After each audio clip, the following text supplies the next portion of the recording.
the faith walk of the day. All right, I'm sure many of us have heard the saying, don't be a sore loser, right? Well, here's the thing. You've seen sore losers. You've seen people get upset and lose it and fight. And, you know, I was at a game yesterday, and, of course, there was a fight just because somebody was mad that they lost. And they were definitely a sore loser. Let me tell you something. Losing well sometimes can be just as beautiful as winning. When you understand that everyone will not always win at the same time. Listen, recording music, sometimes you put out songs and it's number one, sometimes it's not.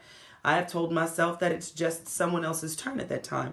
It's not a reflection of my lack. It's not a reflection of how good or bad the song was. It was just someone else's time. And I think when you understand that you're not always going to be in the number one position, it frees you up. The scripture says it like this in 1 Corinthians 9:24. Don't you realize that in a race everyone runs, but only one person gets the prize? So run to win. All athletes are disciplined in their training. They do it to win the prize that will fade away, but we do it for an eternal prize. So if you're a person of faith and what you do is supposed to glorify God, and maybe your company isn't number one, or the event that you did isn't number one and it didn't turn out how you wanted it to do, how you wanted it to turn out, remember that you're doing it for a different reason. You know, souls are different from stats.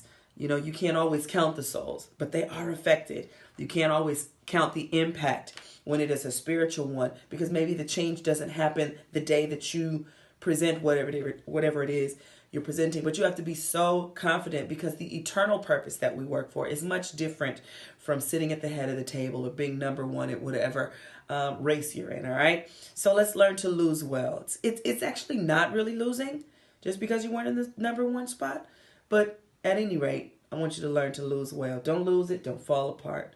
Learn to lose well. All right, that is my faith walk for today.